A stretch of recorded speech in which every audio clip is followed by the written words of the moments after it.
Son las 3 de la mañana, llevas horas dando vueltas en la cama, el otro día tienes que levantarte temprano y has probado de todo.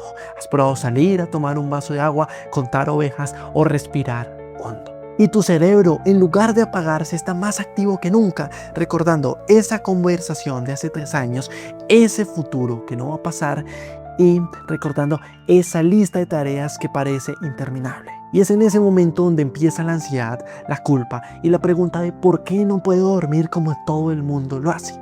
Y si te has hecho esta pregunta, quiero decirte que no estás solo. El insomnio es una de las epidemias silenciosas del siglo XXI. Y es que no es que tu cerebro no pueda apagarse, sino que se le ha olvidado cómo hacerlo. Pero lo que quizás no sabes es que el insomnio crónico lo padecen entre el 6 y el 10% de la población mundial. Y si a este porcentaje le sumamos las personas que tienen síntomas leves, ya estamos hablando del 35% de los adultos que son los que lo padecen. Y en los jóvenes, estos episodios de insomnio se han ido aumentando en las últimas décadas por la combinación letal del estrés académico, de los horarios desfasados y además de la ansiedad que generan las redes sociales. Así que empecemos con el primer punto del video, hablar sobre qué es el insomnio. Vamos a empezar por lo sencillo.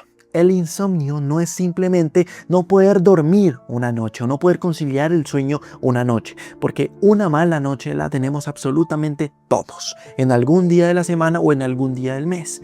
El insomnio se define como esa dificultad para dormir recurrentemente que se ha expresado, ya sea por la dificultad para conciliar el sueño, que te demoras mucho tiempo, más de 30 minutos en hacerlo, para mantenerlo, es decir, que te levantas varias veces en la madrugada, o también te levantas muy temprano y no puedes volver a dormir.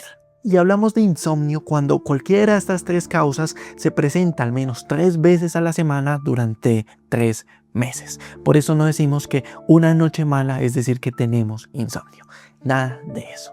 Además de que termina siendo un círculo vicioso en el que no podemos dormir, ese no poder dormir nos genera preocupación y esa preocupación hace que no podamos dormir.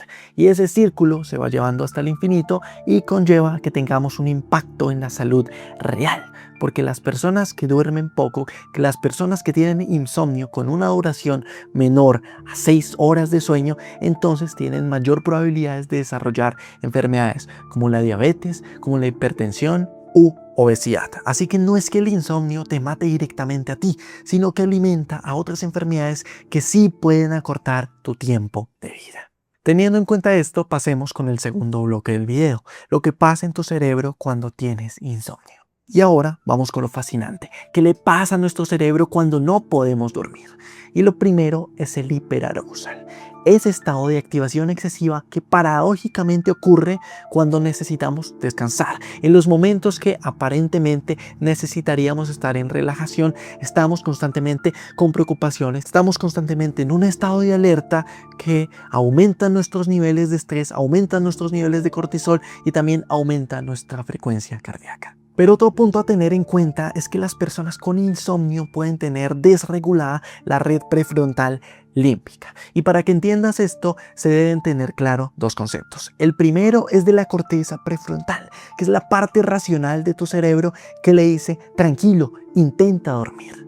Y por otro lado, la amígdala es esa parte más emocional que se deja llevar por la ansiedad. En algunas personas con insomnio, esta comunicación entre corteza prefrontal y la amígdala está desregulada. La amígdala manda señales constantes de hiperactivación, manda señales constantes de alarma, de preocupación. Y por otra parte, la corteza prefrontal no cumple su función racional, no cumple su función regulatoria.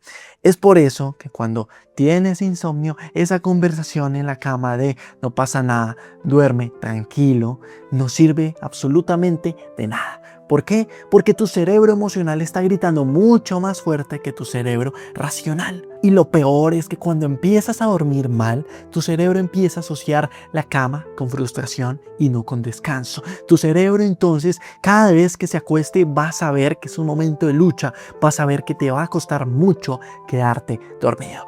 Y entre más tiempo pasa, más se consolida esa relación y más se va desvaneciendo esa relación entre cama y entre descanso, entre relajación, y más se va fortaleciendo esa lucha de huida, más se va fortaleciendo estableciendo ese sistema de alerta constante que pasa cuando te intentas dormir y cuando especialmente no puedes hacerlo. Así que pasemos al tercer bloque del video, las estrategias que funcionan. La primera es la higiene del sueño, porque todos hemos oído a un amigo que nos dice que no usemos el móvil en la noche porque la luz UV es mala, porque esa luz de los computadores, esa luz azul resulta siendo perjudicial para conciliar el sueño. Y esto es totalmente cierto porque la luz UV especialmente puede llegar a disminuir esos niveles de melatonina durante la noche. Pero la higiene del sueño no solo se limita a eso, sino se basa en crear un ambiente, crear una rutina, crear una serie de hábitos que cuando llegue el momento le diga a tu cerebro es hora de apagarse, es hora de dormir.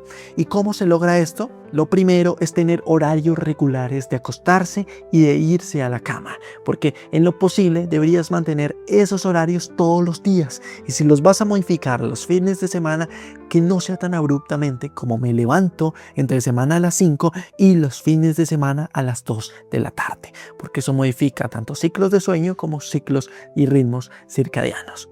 Lo segundo es mantener una temperatura fresca en tu habitación, una temperatura entre 18 y 20 grados.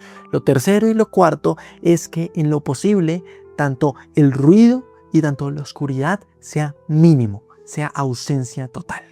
La segunda estrategia es implementar técnicas, implementar métodos de relajación antes de dormirte. Métodos y técnicas como la respiración diafragmática, como la relajación muscular progresiva o como el mindfulness. No son soluciones milagrosas, no le funcionan a todo el mundo, pero probablemente si tú lo pruebas puedas tener de primera mano y saber en especialmente si se adapta a ti y si te sirve para dormir mejor y para disminuir ese estado de activación excesiva antes de dormir. La tercera es la restricción del sueño. Y aunque parezca contradictorio, aunque parezca paradójico, te puede llegar a funcionar. Y esta se basa en restringir la cantidad de horas que pasamos en la cama para aumentar la presión por dormir, para aumentar la presión por el sueño. Y es que si tú te acuestas 8 horas en la cama, pero esas 8 horas estás activado 3, estás pensando 3 y solo duermes 5, te aconsejo probar que te vayas a la cama, que te acuestes solo 5 horas y media y al principio te va a dar mucho sueño durante el día, pero poco a poco puede que tu cerebro se vaya volviendo más eficiente en dormir por el poco tiempo que tiene. Y por último se encuentra no quedarse en la cama si no puedes dormir.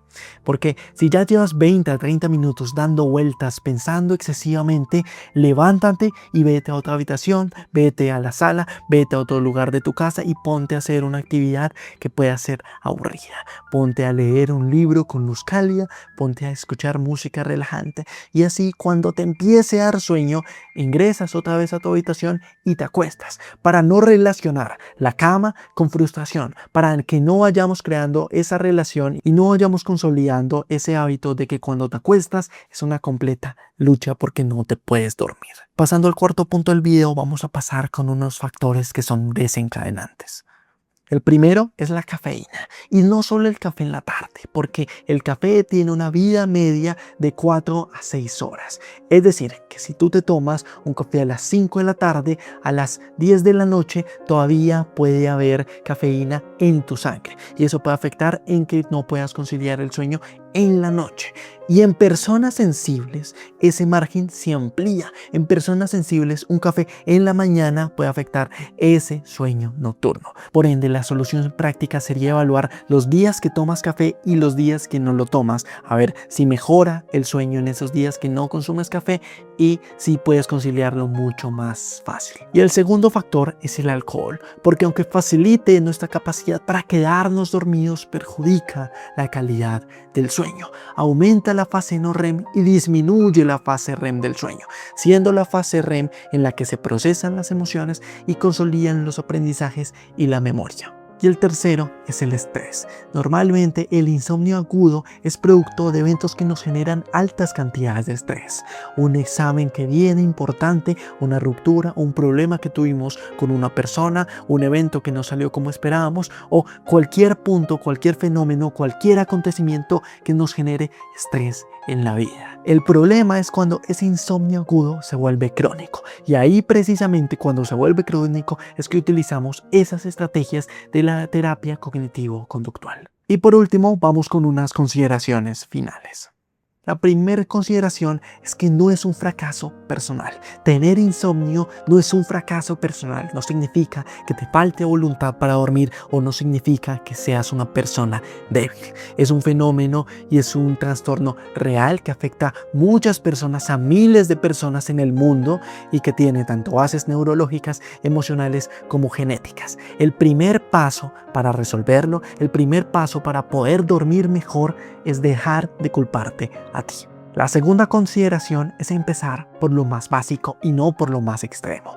Antes de pensar en plantearte tomar medicación, antes de pensar en plantear entrar en terapias caras, lo que deberías es probar una higiene de sueño estricta, acostarte siempre en los mismos horarios, nada de pantallas, una hora antes de dormir y que tu habitación sea lo más silenciosa y lo más oscura posible. Teniendo en cuenta esto y si lo planteas de forma estricta, de manera rígida, entonces vas a ver que para muchas personas esa es la única solución y eso es lo único que necesitan para poder dormir mejor.